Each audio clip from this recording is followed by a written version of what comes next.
सत्यदेवाय धीमहि तन्नः सर्वः प्रचोदयात्। ॐ शान्ति शान्ति शान्तिः।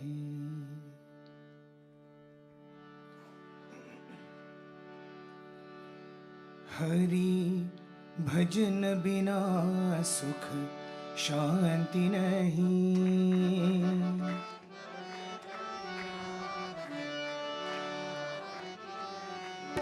हरि भजन बिना सुख शांति नहीं।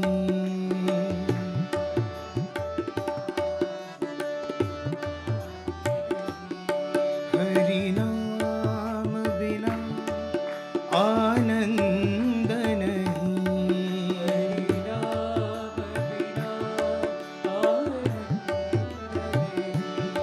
हरि नाम बिना आनंद नहीं।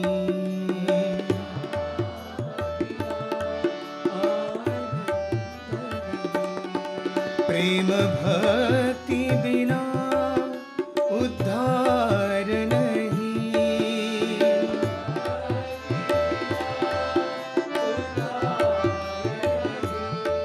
गुरु सेव बिना निर्वाण नहीं।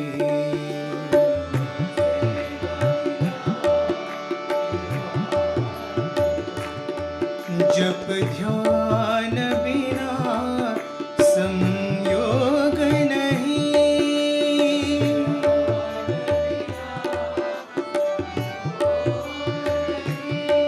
प्रभु दर्श बिना प्रज्ञान नहीं।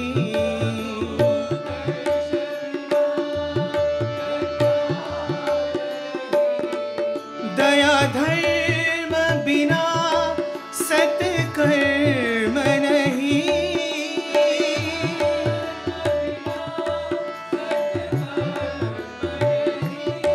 भगवान बिना कोई अपना नहीं।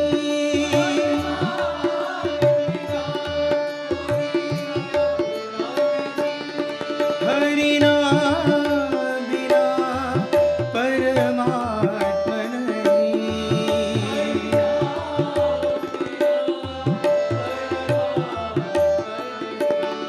साईं नाम बिना परमात्मा नहीं।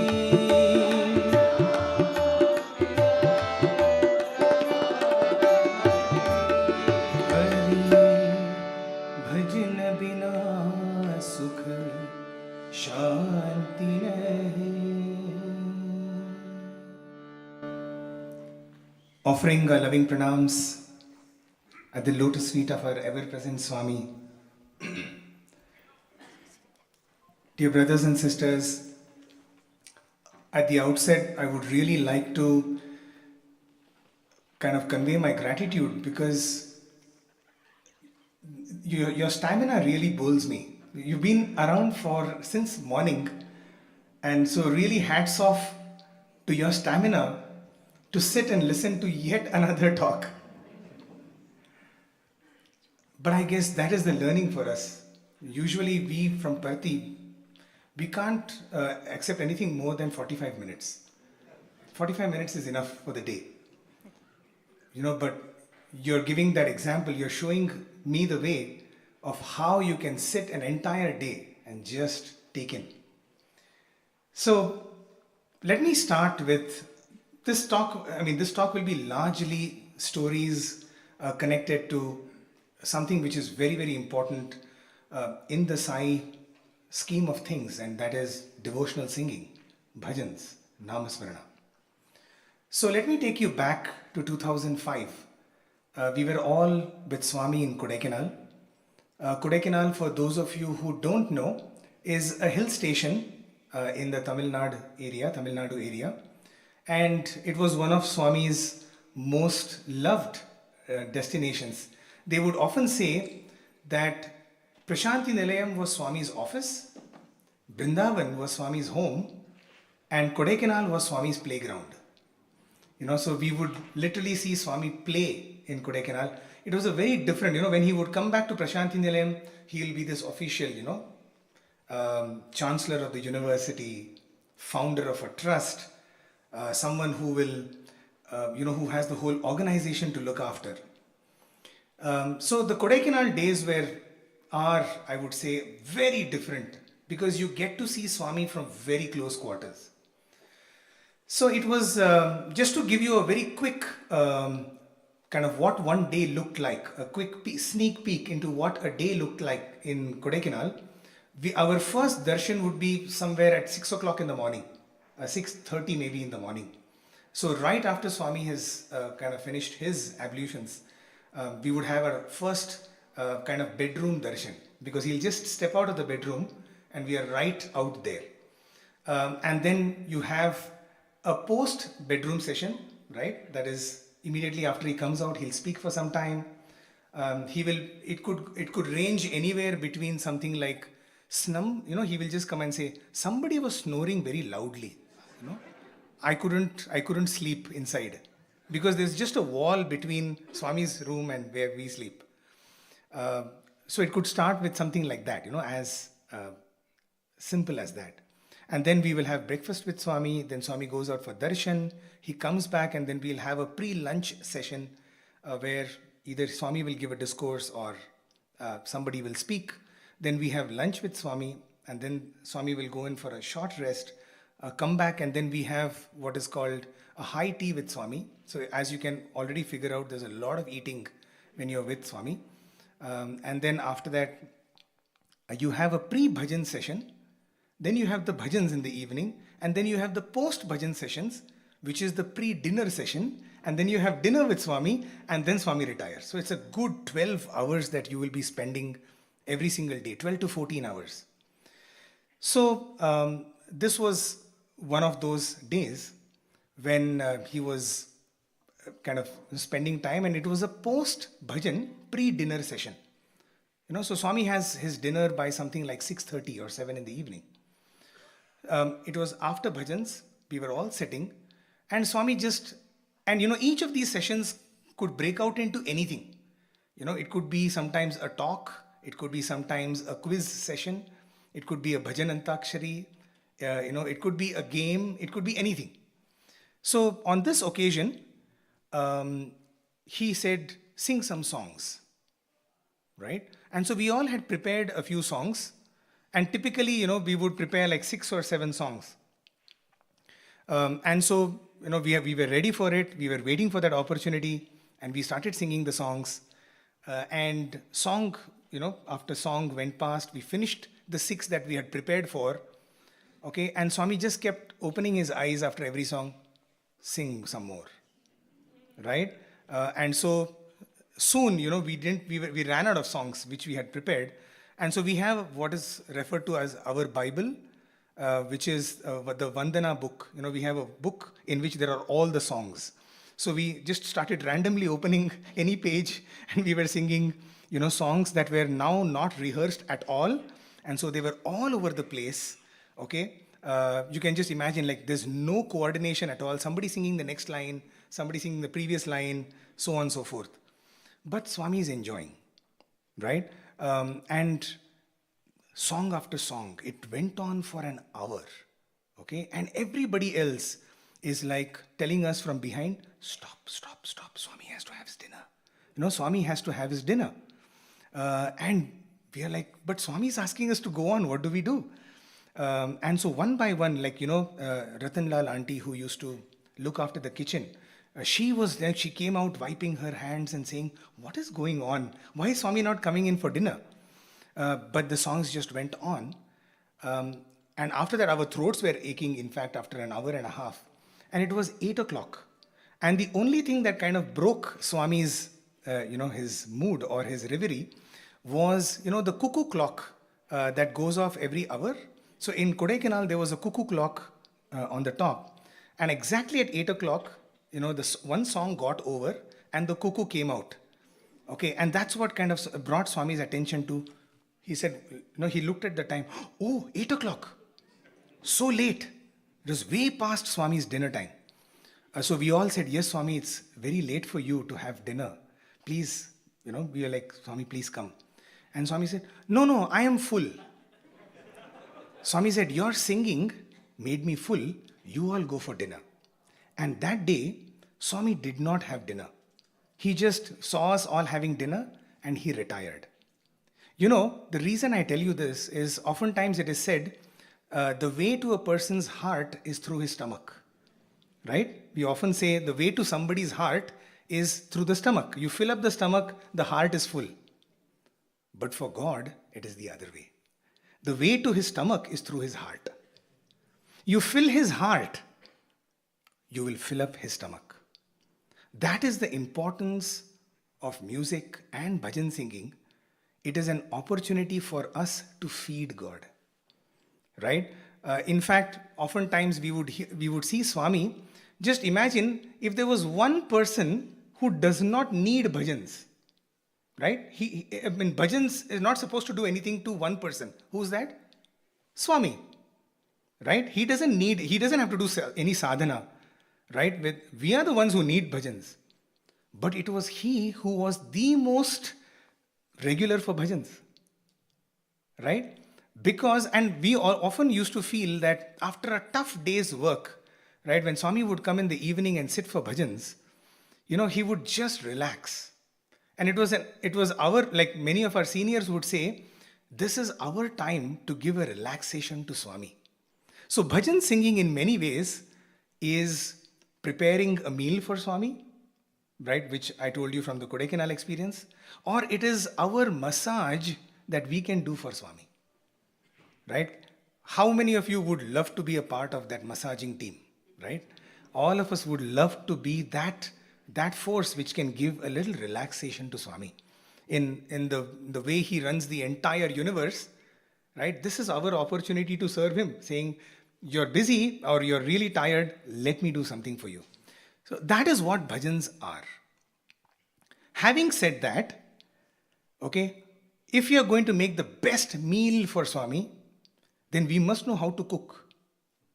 Correct? We must now become chefs. And after enjoying such a beautiful breakfast and lunch and dinner, thanks to the beautiful team that has been, making food over here for everyone, it's time, I think, we also should all become chefs, right? And so what I thought we will do in this session is we will learn what are the ingredients for this meal that we can offer to Swami. Right? Is that a fair deal? Are you all okay with that? Yes. So what are the ingredients? What are the ingredients that we can use in offering, the perfect dish? Like we said, the perfect dish, right? It's not the perfect, but it is our perfect, right?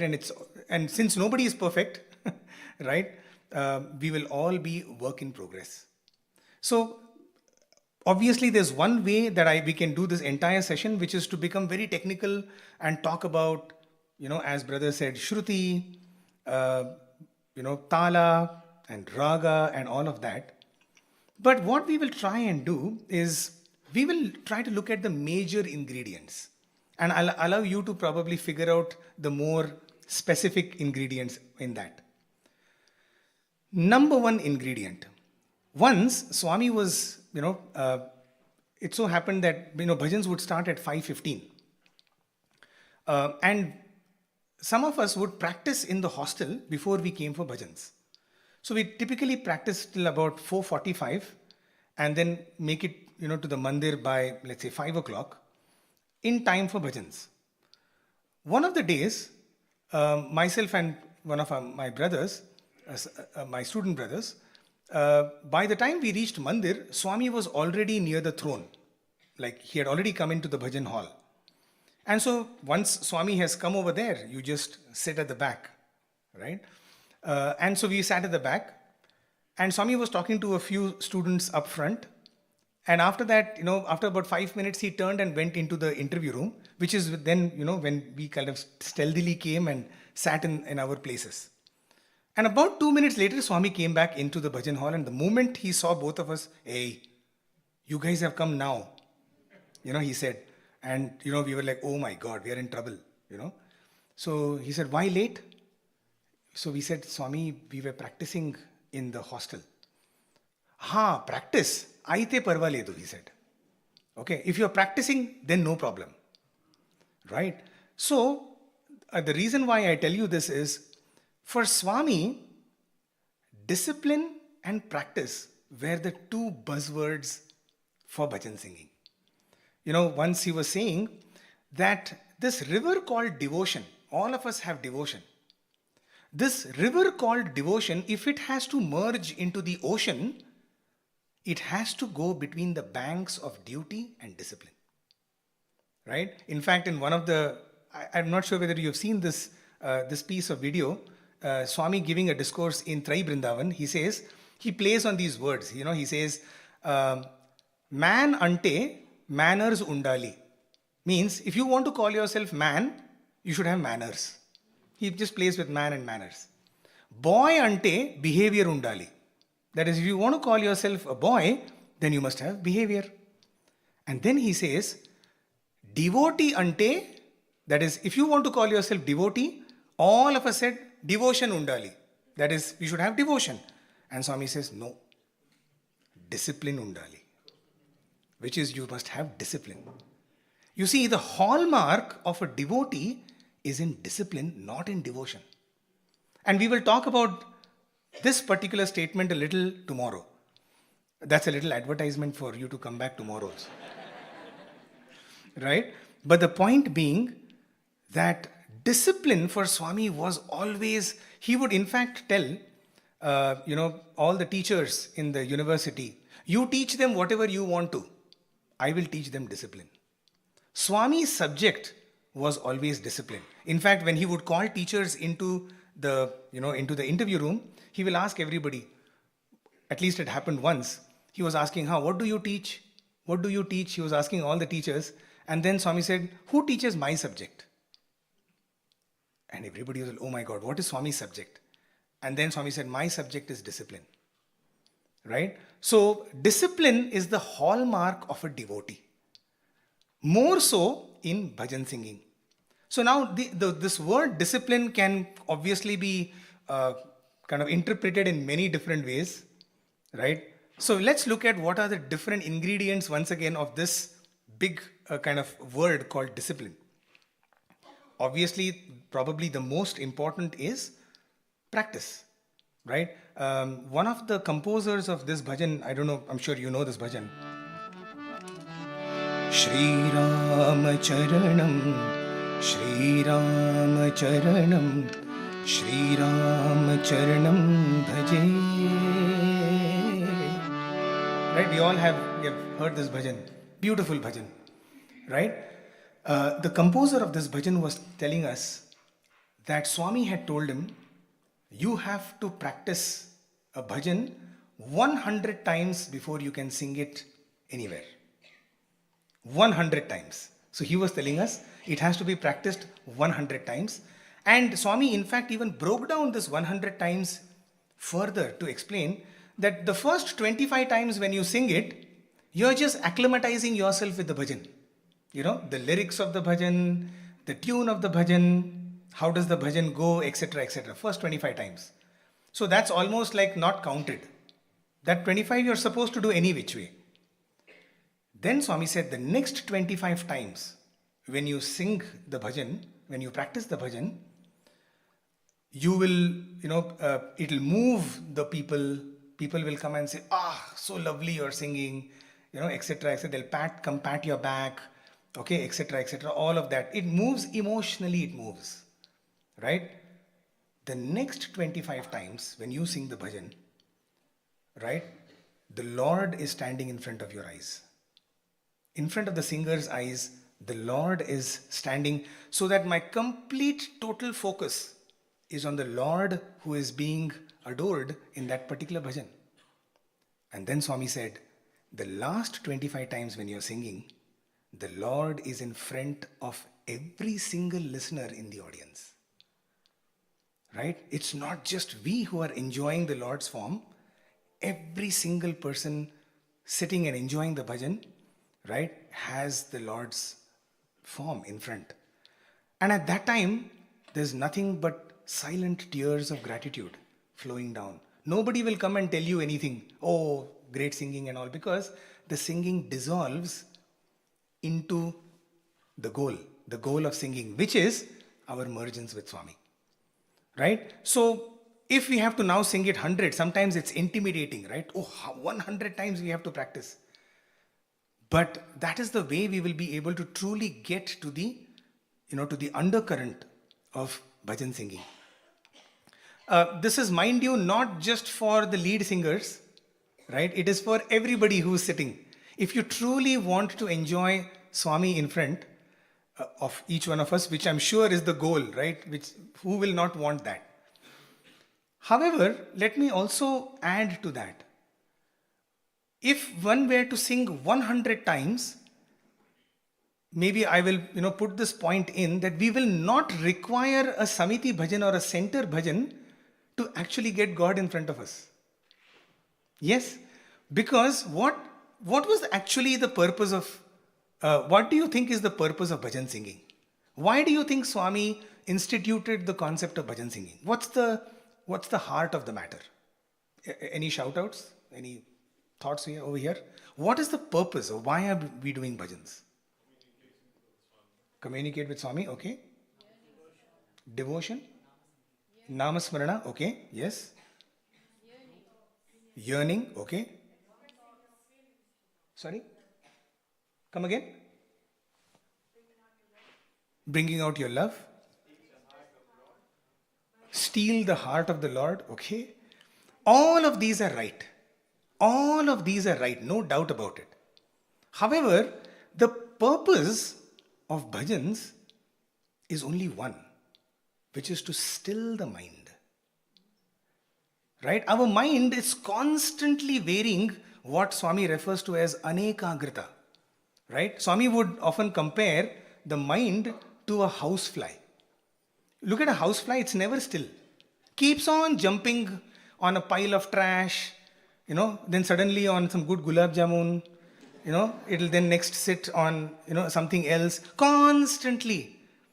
Okay, Swami is saying that is how our mind usually is. But it is through the process of namasmarana that you have to convert the housefly into a honeybee. Right? A honeybee, it goes from a flower to flower, it also jumps, but it is in pursuit of only one thing, and that is honey.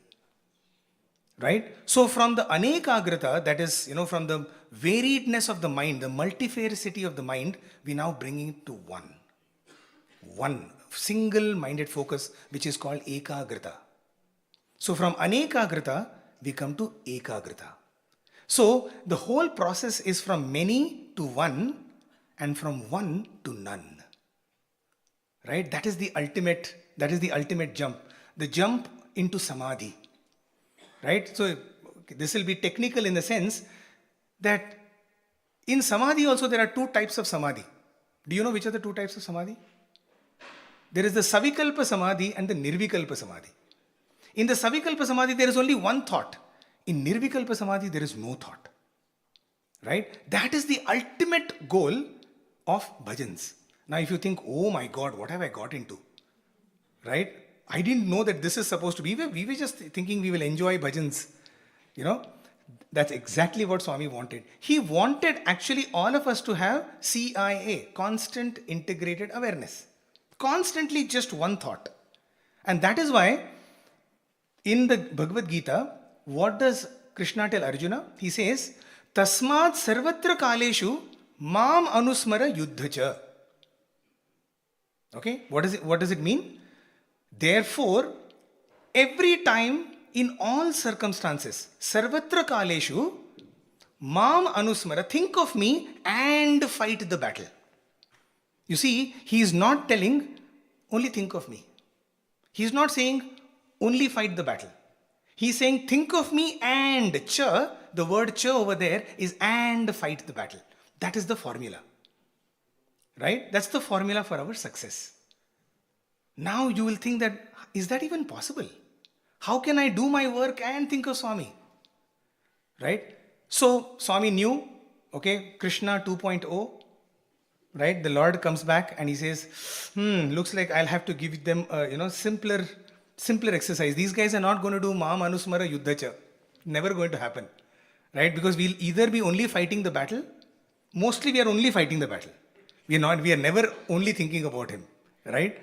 So what he comes, this time he comes, this Satyasai avatar comes and says, do at least once a week you start doing bhajans. He actually wants us to take us to the path of constant integrated awareness.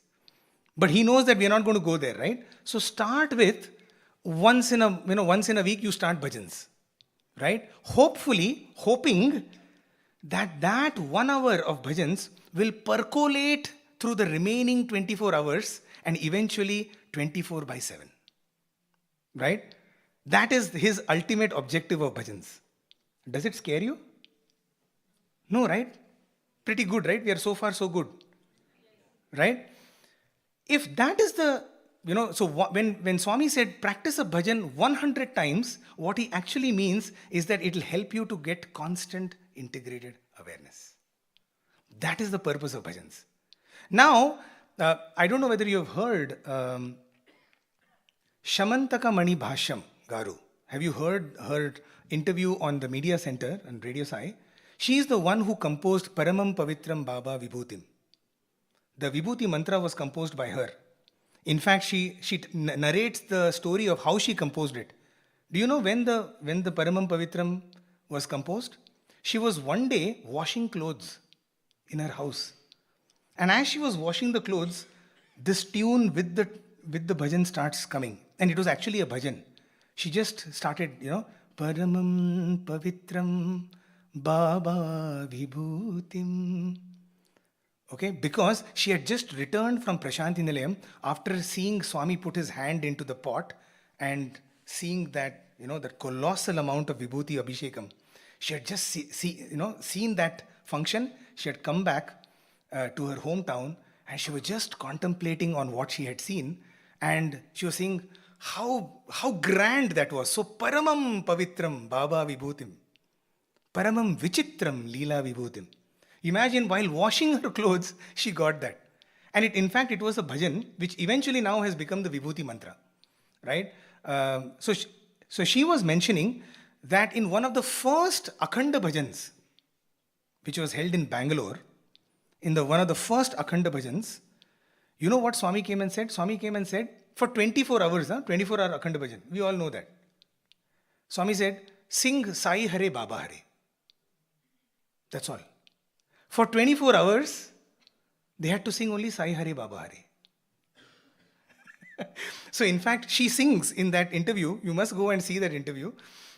She goes and she said, they composed a whole lot of different tunes with Sai Hare Baba Hare. Sai Hare Baba Hare in Mohanam, Sai Hare Baba Hare in Bhimpalas, in Malkaun's and all that. For 24 hours, it was just Sai Hare Baba Hare. Do you think if you would have had that kind of Akhanda bhajan today, anybody would have turned up? Right? I doubt it. That probably most people will be like, I think 15 minutes of Sai Hare Baba Hare is good enough. Right? You see, again, that was the idea. Ekagrata. Next year, it seems Swami came and said, I think, like in Kannada, it seems he said, ye tumse nahi hoga. This will not be done by you. You won't be able to do this. So he said, compose on any god, in any raga. And in fact, that is how bhajan composition started. Way back in the 60s, all of these different exotic bhajans that we have today, came because Swami said, no problem. Sing as many gods' names in as many ragas. Because all God's names are just one, right? The reason why I am saying this is, today we have I would say an Amazon full of bhajans, right? We have from simple bhajans to complex bhajans to very complex bhajans, right? What is the purpose of bhajans? We should not forget. That is why many of us, wannabe singers, we start with something we will take a simple bhajan our first bhajan will be Punyanam Pavitranam Ramanam Sai Ram. Right? We will start with this. Hare Krishna Hare Ram Madhuranam Sai Ram. Simple bhajan or something like Gopala Radha Lola. Right? We will take a bhajan like this. And then after the bhajan, somebody comes and says, hey, you have got a good voice. Very good, huh? So I still remember, in our Abu Dhabi Samiti, when my father was in Abu Dhabi Samiti, one of the uncles, he started singing. And his first bhajan, in fact, was Gopala Radha Lola. And, usually what we do is after a bhajan session, you feel like somebody has sung their first bhajan. You want to go and encourage them, isn't it? So after the bhajan, we said, uncle, very nice uncle. So nice to hear you, out of words of, that uncle took it very seriously. Because the next bhajan, the next week, he came and said, he wanted to sing, Maithili Pate Raghunandana. For us, it was like, uncle, from Gopala Radha Lola directly to Maithili Pate. Because this is a fairly it requires some nuances of music. You have to know music before you start singing this. And he said, but my Gopala Radha Lola was good, no? So we said, yes uncle, the Gopala Radha Lola was good. Sing Gopala Radha Lola. You see, somehow we have this tendency to think that only if I sing complicated bhajans, somehow we link complicated bhajans to where I will be in heaven after I die.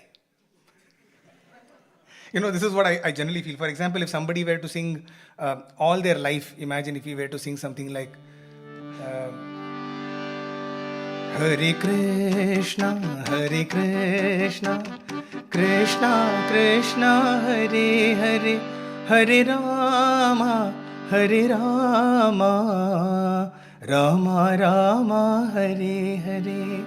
So we think that now that we have sung this, okay, if I were to die today, right after this, and go to heaven, some accountant over there at the gate of heaven is going to ask, which bhajan did you sing? Hare Krishna, Hare Krishna. You wait here. And maybe somebody else who has sung something like Brahmandanayaka Baba Partipurishwar Baba. You'll think that, you, Brahmandanayaka, come. Isn't it? We think that somehow our position in heaven is going to be decided by how complicated the bhajan was. What we are actually doing is we are only doing a mental ego massage. We are only massaging our own ego. Because if you look at Swami himself, all his life he sang only Hari Bhajana Bina, Prema Mudita Manase Kaho. Okay, imagine the very source of music. He just stuck to 4 or 5 bhajans. Because for him, it did not matter. In fact, I know of Rasa Vilola Nandalala, composed by Srimati Parvati Mahadevan. We all know. Rasa Vilola Nandalala. We all know that bhajan, right? This bhajan, I have heard being sung in Swami's presence every day for about 4 days. Some group would come and sing Rasa Vilola. And never once have I seen Swami ever say that, hey, this was sung yesterday only. Never. Because for Swami it did not matter. Right? Rasa Vilola Nandalala was one of his favorite bhajans. Right? And of course, it took a long time even for, like me, for example, to understand that.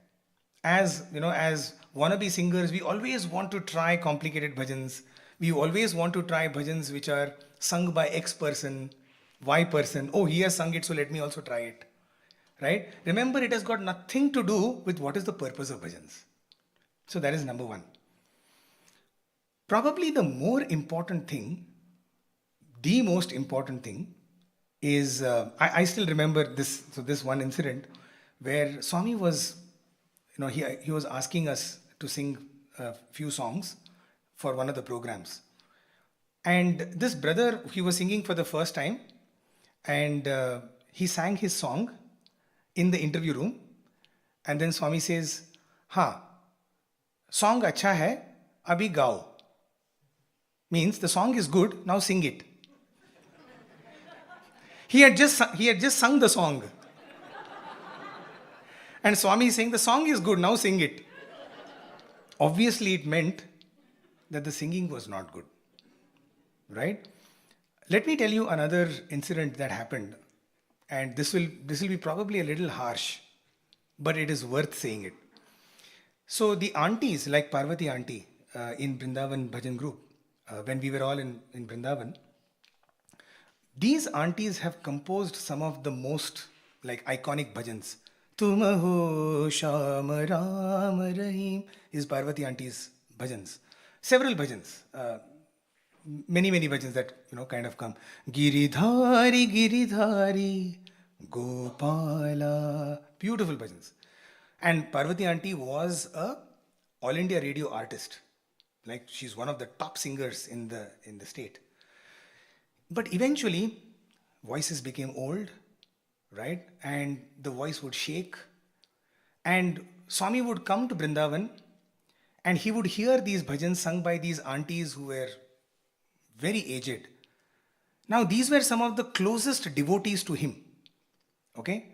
And they're somebody who have dedicated their entire lives to Swami. Imagine these aunties would change 3 buses in Bangalore to get from their home to come to Vrindavan, right? And even at that age, even at the ripe age of 70, 75, and Swami would come and say, "Don't sing." He would come and tell those aunties, "Don't sing." And in fact, eventually, and they would be like, "Swami, what do you mean don't sing, Swami? We are singing for you, Swami." Okay, and Swami got the state president eventually to ban them from singing. Because Swami himself could not stop them from singing.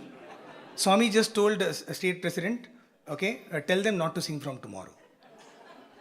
Okay, and they were up in arms. They had that liberty with Swami, And next day Swami left back to Puttaparthi. These aunties, they followed Swami to Puttaparthi. And these, I'm telling you, they're absolutely like gem of devotees. They are the people who have dedicated their entire lives, right? So even God can't, do that to them. It's their power of that devotion. They are sitting in the darshan line and saying, "Swami, call us for interview. We want to talk to you." That was there, like, even now when I think about it, because one of the aunties told us the story. We said, she was telling us, "We told Swami, we want to talk to you, Swami." I said, "Auntie, then what happened?" And Swami said, "Okay, I'll call. 1 minute. I'm a little busy now." You see, that is the relationship Swami had. And so Swami called them inside for an interview. And Swami is explaining to them, just imagine. See, back in those days, in Vrindavan, not too many people used to come. So it was okay. It was just me and you. You could sing to me. I would hear it. But now so many devotees are coming, no? So we should have good quality bhajans, no? Swami is explaining the logic of why they should not sing. Can you imagine that? Means somebody like him, he has to do all of this explanation. And they were like, "Swami, but so many years we are singing, Swami." Okay, and then you know what Swami tells them? Swami told them, "See, in your house, in your altar you sing. I will come there." Okay, in your houses, in the altar you sing. I will come over there. But don't sing in Vrindavan. And it seems there was some heavy negotiation that went on. And eventually on Sunday evenings, they were allowed to sing 3 bhajans. On Sunday, because Swami said, Sunday morning most devotees come. By Sunday evening, not many people are there. So they negotiated with Swami and finally came down to 3 bhajans on Sunday evening. You see, Swami was like that. Why I'm telling you this is because I feel it has multiple angles to look at the story. One is the way to deal with senior singers, right? These are all singers who at one point of time, they were the stellar singers. They were people whom we looked up to. Do you know, do you know Raja Reddy Garu? Right? The legendary Raja Reddy Garu, right? Before any student came, he was the one who would lead, and his bhajan like Matangavadana sadana. You know that his Ganesh bhajan would always be his, and when he would sing that like some early morning raga like this, you could just see Swami walking, like that. Raja Reddy Garu, one day when he had come for bhajans, okay, and he was someone who 2 minutes before Swami comes for bhajans, he will come from the interview room.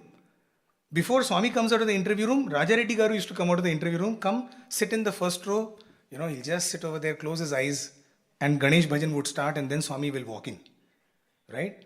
One day he's sitting for bhajans with his eyes closed, ready to sing the bhajan, and Swami comes and says, "Move the mic. Move the mic." That was the last that Raja Reddy ever sang. Just imagine it can happen to Raja. But Raja Reddy Garu was telling us an amazing thing before he passed away. In 2005 he had come. And he was saying that my real journey to Swami started from that day onwards. Because till then I was only singing bhajans. Right? It so happened that one of our old students had gone to visit him in Mumbai. He used to stay in Mumbai after he left Prashanti. And it seems, he had a beautiful house overlooking the sea in Juhu area, I think, overlooking the sea. And this brother was saying that when he went to meet Raja Reddy Garu, he saw the most iconic, like such a beautiful sight. Raja Reddy Garu is sitting in his balcony overseeing the sea and just lost in meditation. And he came from behind. He was seeing this sight. Right? He said, ever since I stopped singing, I started seeing Swami. Because until then, it was me and the bhajan. Right? The bhajan went off and then it was only me and Swami. You see, even bhajans is only a vehicle which will take us to Swami. We don't fall in love with the vehicles that take us to the place. If we do, it's our folly. Correct?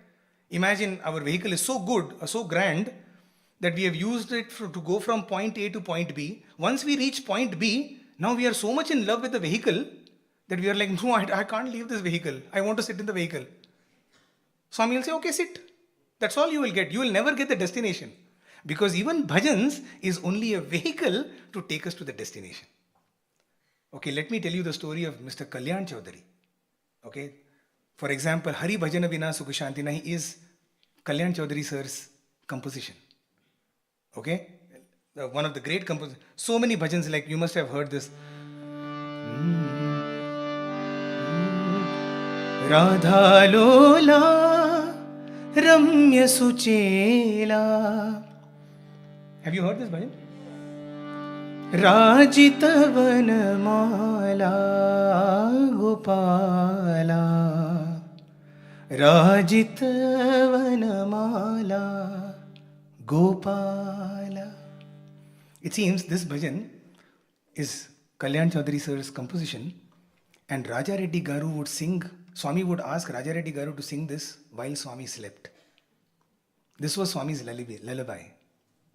Okay, he would sing this as he would press Swami's feet when Swami was sleeping. Okay, and it was Kalyan Chaudhary sir's composition. In fact, I don't know whether you know this secret about this composition. When this, the second line, Rajitavan Mala Gopala, and the original composition was Rajitavan Mala. This was the original composition. It so happened that Raja Reddy was singing this to Swami, okay, and Swami told him that this line is incomplete. And Swami was the one who added that Rajitavan Mala Gopala. That Gopala has to come. A few weeks later, Raja Reddy Garu was speaking to Kalyan Chaudhary on the phone, and he said that Swami loves this bhajan and Swami is asking for this bhajan every night. And Kalyan Chaudhary sir said that, is it Swami likes this bhajan, is it?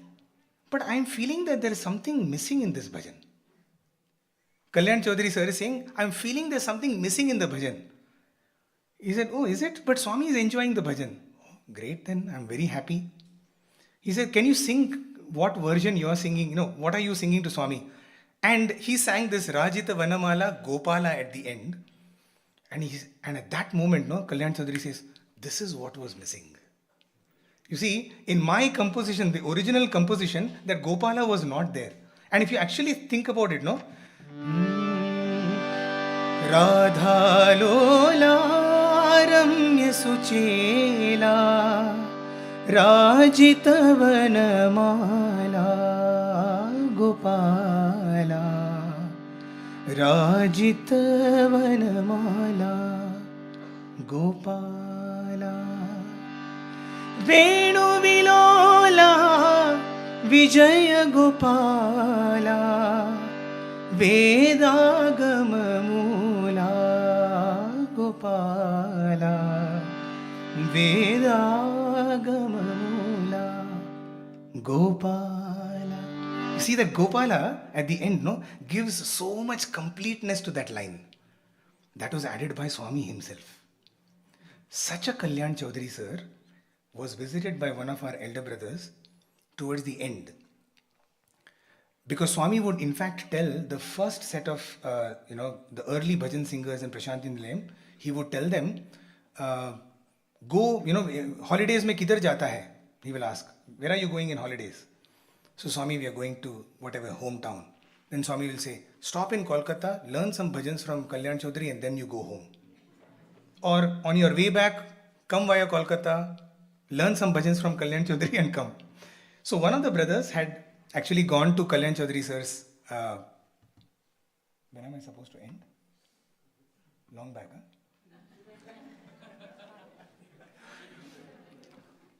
Okay, I'm so sorry about this going completely out of schedule. So he had gone over there. This brother had gone to Kalyan Chaudhary sir's house and he noticed a very strange thing. He found that Kalyan Chaudhary sir's house door, was bolted from outside while Kalyan Chaudhary sir was inside. Because he could hear the fan rotating. So he just called out, he said, sir, are you there? And Kalyan Chaudhary sir responded, haan, kaun hai? Who's there? So he said, sir, I'm so and so, I've come from Prashanti, Swami had asked me to see you.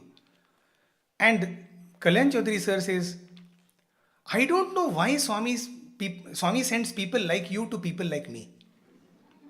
Okay? Meaning people like you to people like me. He said, anyway, you open the bolt and come in. Open the latch and come in. And so he said, sir, how come the door is latched from outside? No, I was just meditating. So I told my wife not to disturb me. So let her bolt it from outside and go. Do her work, come back. So he would be lost in meditation for the entire day. And so he sat over there and once again he said, why does Swami have to send, you all to me? Swami himself can do that, kind of thing. And so the brother just sat over there and said, sir, I would like to learn some, For example, the other bhajan, Jaya Devi Durga Gauri Shankari Parvati is also Kalyan Chaudhary sir's. Madhuvana Sanchari Shama Murari is also Kalyan Chaudhary sir's. Mostly the bhajans which Swami sang were all Kalyan Chaudhary sir's compositions. So, he said, bhajans, okay.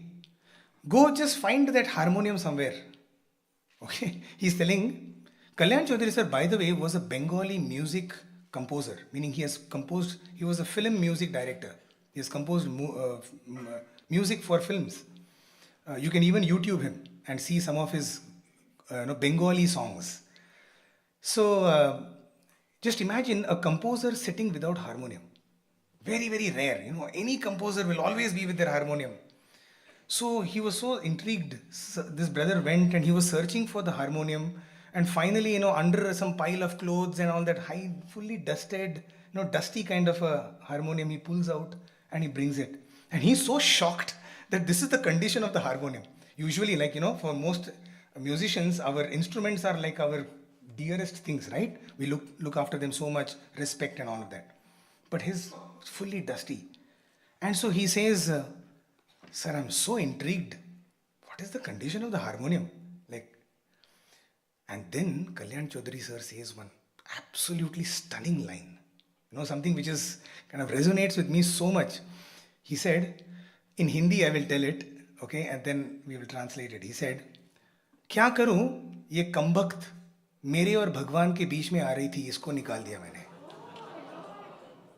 Meaning, this harmonium, it was coming in between me and Swami, so I just removed her.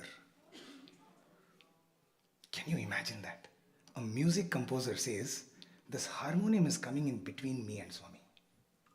He was, he was just there. You see, even bhajan singing and all our music and all the talent that Swami himself has given to us, right, becomes the very impediment to reach him. Because even that we have to let go before we can reach Swami. Right? That is the purpose of bhajan singing. We will only end this by something that I have always enjoyed doing, and that is visualization. How do we bring bhava, or how can we, kind of bring Swami when we are singing in front of our eyes? Every bhajan has a story to tell. Usually, if you know how the bhajan was composed, that's beautiful. But most of the times we don't know how, in what circumstances the bhajan was composed, so on and so forth. So what we can do is we can ask, what is it that the bhajan is telling us? Ask the bhajan, contemplate on the bhajan, right? And it will tell you something which is very unique to yourself. So oftentimes when I sit for bhajans, I'm constantly, kind of praying, what is this bhajan trying to tell, right? So I have these moments of epiphany, if you can call it, where the bhajan just reveals itself, So maybe this bhajan I will take.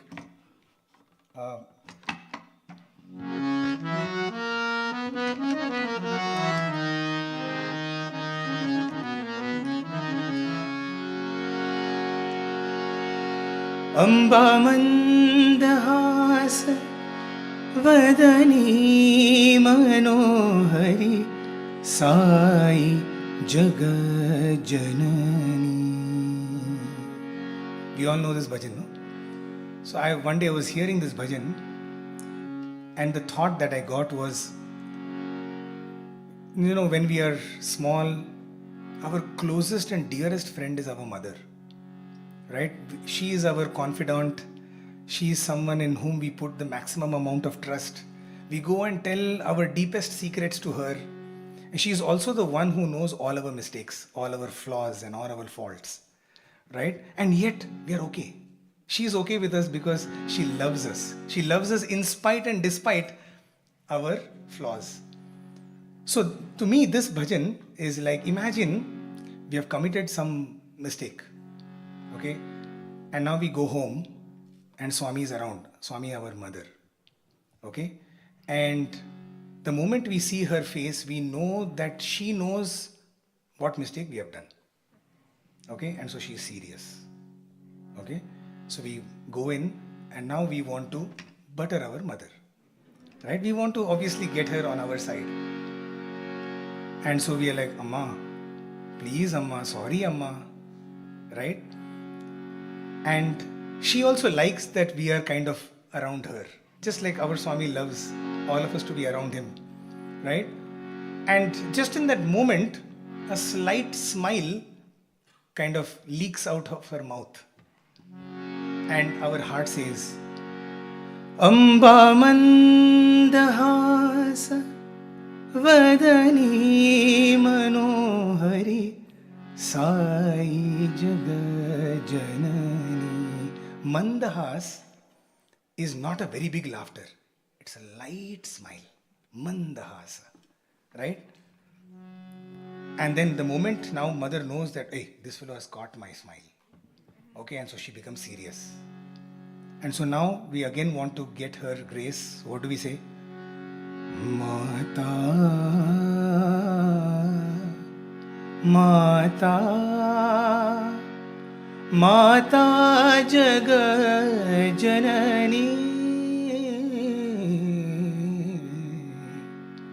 We are pleading. There's so much pleading in that line. Okay, and now she knows that, hey, this guy is not going to leave me, and so she goes into the kitchen. So the moment she goes far away from us, Jagajanani Shubhakarini.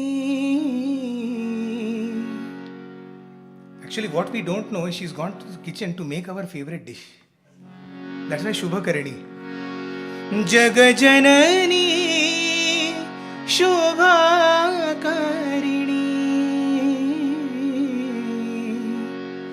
And then she turns around and says, don't worry, I'm okay, we are fine. Take this dish and eat. And so we pay our gratitude. Sai Jagan Mata Satya Sai Jagan Mata.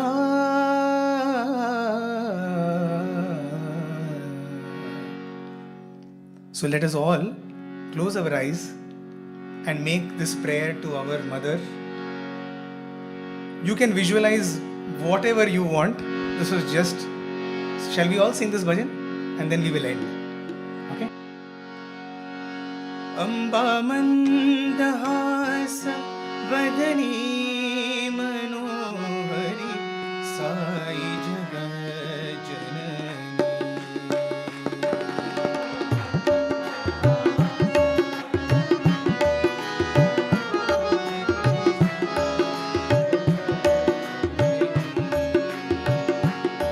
Amba mandahasa vadani manohari sai jagajanani.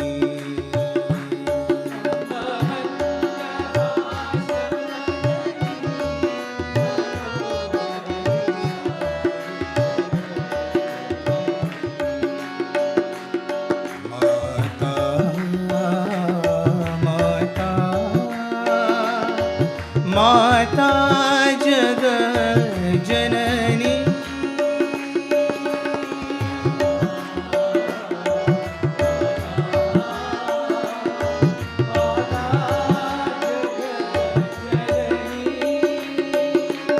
Amba mandahasa vadani manohari sai jagajanani.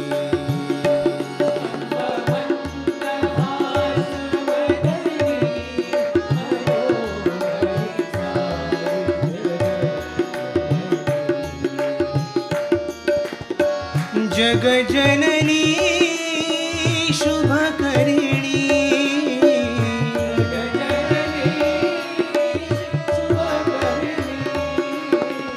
Jagajanani Shubhakarini.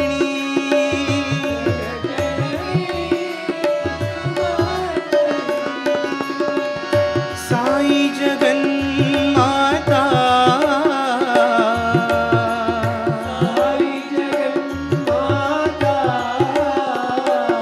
Satya Sai Jagan Mata.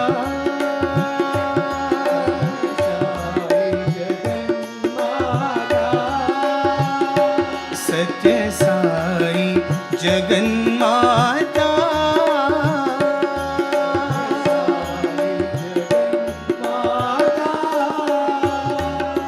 Amba mandahasa vadani manohari sai jagajanani.